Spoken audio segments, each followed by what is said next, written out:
ಪ್ರಜ್ವಲ್ ರೇವಣ್ಣಗೆ ಮತ್ತಷ್ಟು ಕಾನೂನಿನ ಸಂಕಷ್ಟ ಹೆಚ್ಚಾಗುತ್ತಾ? ಸೆಕ್ಷನ್ 376 ಅಡಿ ಪ್ರಜ್ವಲ್ ರೇವಣ್ಣ ವಿರುದ್ಧ ಕೇಸ್ ದಾಖಲಾಗುವ ಸಾಧ್ಯತೆ ಇದೆ. ಈಗಾಗಲೇ ಪ್ರಜ್ವಲ್ ವಿರುದ್ಧ ಲೈಂಗಿಕ ಕಿರುಕುಳದ ಕೇಸ್ ಕೂಡ ದಾಖಲಾಗಿದೆ. ಮಹಿಳಾ ಆಯೋಗ ಧ್ವನಿ ಎತ್ತಿದ್ರೆ ರೇಪ್ ಕೇಸ್ ಕೂಡ ದಾಖಲಾಗುವ ಸಾಧ್ಯತೆ ಇದೆ. ಒಂದು ವೇಳೆ ಮಹಿಳಾ ಆಯೋಗ ಇದರ ಬಗ್ಗೆ ಗಂಭೀರವಾಗಿ ಧ್ವನಿ ಎತ್ತಿದೆ. ಸಂತ್ರಸ್ತೆಯರ ಹೇಳಿಕೆ ದಾಖಲಿಸಿಕೊಳ್ತಾ ಇದೆ ಸದ್ಯ ಎಸ್ಐಟಿ ತಂಡ.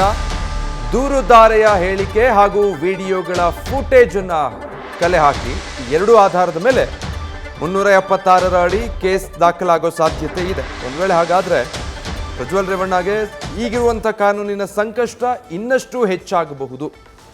ಮುಂದಿನ ಬೆಳವಣಿಗೆಗಳು ಏನಾಗುತ್ತೆ ಅನ್ನೋದನ್ನು ಕಾದು ನೋಡಬೇಕು. ಸೊ ಪ್ರಜ್ವಲ್ ರೇವಣ್ಣ ವಿರುದ್ಧ 376 ಅಡಿ ಈಗ ಕೇಸ್ ದಾಖಲಾಗೋ ಸಾಧ್ಯತೆ ಇದೆ.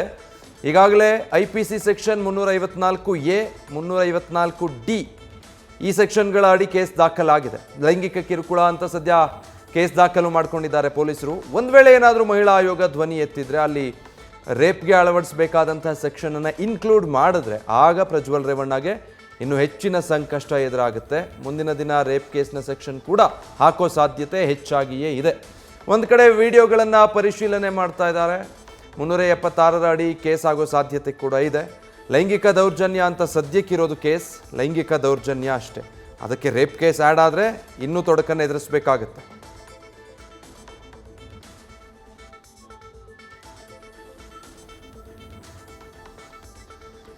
ಸಂಸದ ಪ್ರಜ್ವಲ್ ರೇವಣ್ಣ ಅಶ್ಲೀಲ ವಿಡಿಯೋ ಪ್ರಕರಣಕ್ಕೆ ಸಂಬಂಧಪಟ್ಟ ಹಾಗೆ ಮಕ್ಕಳ ಹಕ್ಕು ಆಯೋಗದಿಂದ SITಗೆ ಪತ್ರ ಬಂದಿರೋ ಹಿನ್ನೆಲೆ ದೂರುದಾರೆ ಮಗಳ ಹೇಳಿಕೆಯನ್ನು ದಾಖಲಿಸೋದಕ್ಕೆ ಈಗ SIT ತಯಾರಿ ನಡೆಸ್ತಾ ಇದೆ.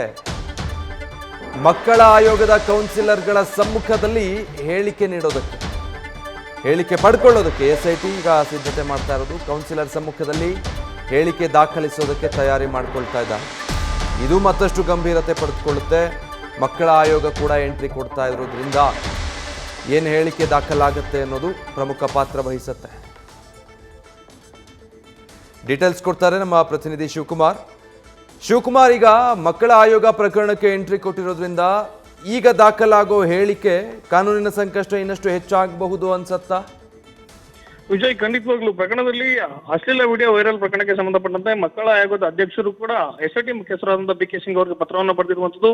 ಓರ್ವ ಸಂತ್ರಸ್ತೆ ಮಾಧ್ಯಮಗಳಲ್ಲಿ ಹೇಳಿಕೆ ಕೊಡುವಂತಹ ಸಂದರ್ಭದಲ್ಲಿ ಆಕೆ ಸ್ಪಷ್ಟವಾಗಿ ಹೇಳಿದ್ಲು, ನನ್ನ ಜೊತೆಯಲ್ಲಿ ನನ್ನ ಮಗಳಿಗೂ ಕೂಡ ಅಸಭ್ಯ ರೀತಿಯಾದಂತಹ ವರ್ತನೆಯನ್ನ ತೋರಿದ್ದಾನೆ ಅಂತೇಳಿ ಆಕೆ ಆರೋಪವನ್ನು ಕೊಟ್ಟಿದ್ಲು. ಆಕೆ ಈಗ ಆಲ್ರೆಡಿ SIT ಮುಂದೆ ತನ್ನ ಹೇಳಿಕೆಯನ್ನ ದಾಖಲು ಮಾಡಿರುವಂತದ್ದು. ಆಕೆ ಮಾಧ್ಯಮದಲ್ಲಿ ಕೊಟ್ಟಿರುವಂತಹ ಹೇಳಿಕೆಯನ್ನ SIT ಅಧಿಕಾರಿಗಳ ಮುಂದೆ ಕೊಟ್ಟಂತ ಪಕ್ಷದಲ್ಲಿ ಪ್ರಕರಣದಲ್ಲಿ ಆಕೆಯ ಮಗಳೇನಿರ್ತಾಳೆ ಆಕೆ ಅಪ್ರಾಪ್ತೆ ಅಂತ ಹೇಳಲಾಗ್ತಿದೆ. ಆಕೆಯ ಹೇಳಿಕೆಯನ್ನು ಕೂಡ ದಾಖಲು ಮಾಡ್ಕೊಳ್ಬೇಕಾಗುತ್ತೆ. ಸಾಮಾನ್ಯವಾಗಿ ಇಂಥ ಪ್ರಕರಣಗಳಲ್ಲಿ ಅಂದ್ರೆ ಅತ್ಯಾಚಾರ ಆಗಿರ್ಬೋದು, ಜೊತೆಗೆ ಲೈಂಗಿಕ ಕಿರುಕುಳ ಪ್ರಕರಣಗಳಾಗಿರ್ಬೋದು, ಇಂಥ ಪ್ರಕರಣದಲ್ಲಿ ಅಂದ್ರೆ ತೊಂದರೆಗೆ ಒಳಗಾದಂತವರು ಸಂತ್ರಸ್ತರು ಏನಾದ್ರೂ ಅಪ್ರಾಪ್ತರಾಗಿದ್ರೆ ಅವರ ಹೇಳಿಕೆಗಳನ್ನ ನೇರವಾಗಿ ತನಿಖಾಧಿಕಾರಿಗಳು ದಾಖಲು ಮಾಡ್ಲಿಕ್ಕೆ ಕಾನೂನಲ್ಲಿ ಅವಕಾಶ ಇಲ್ಲ. ಒಂದ್ ವೇಳೆ ಅಪ್ರಾಪ್ತರ ಹೇಳಿಕೆಗಳನ್ನ ದಾಖಲು ಮಾಡುವಂತ ಸಂದರ್ಭ ಬಂದಂತ ಸಂದರ್ಭದಲ್ಲಿ ಮಕ್ಕಳ ಆಯೋಗದ ಅಧ್ಯಕ್ಷರು, ಮಕ್ಕಳ ಆಯೋಗದ ಸಮಿತಿಯಲ್ಲಿ ಬರುವಂತ ಕೌನ್ಸಿಲರ್ಗಳ ಮೂಲಕವೇ ಮಗುವಿನ ಅಪ್ರಾಪ್ತ ಯಾರಿರ್ತಾರೆ ಅವರ ಹೇಳಿಕೆಯನ್ನ ದಾಖಲು ಮಾಡಬೇಕಾಗುತ್ತೆ. ಒಂದ್ ವೇಳೆ ಅಪ್ರಾಪ್ತ ಏನಾದ್ರೂ ವ್ಯತಿರಿಕ್ತವಾದಂತಹ ಹೇಳಿಕೆಗಳನ್ನ ಕೊಟ್ಟಂತ ಪಕ್ಷದಲ್ಲಿ ಪ್ರಕರಣ ಮತ್ತೊಂದು ಮಜಲನ್ನು ಪಡೆಯುವಂತದ್ದು. ಈಗ ಆಲ್ರೆಡಿ ಏನು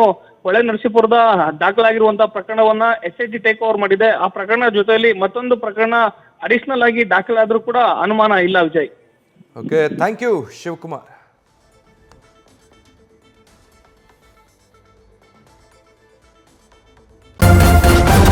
ನ್ಯೂಸ್ ಫಸ್ಟ್ ನಿರ್ಭೀತಿಯಿಂದ ನಿಮ್ಮ ಪರವಾಗಿ.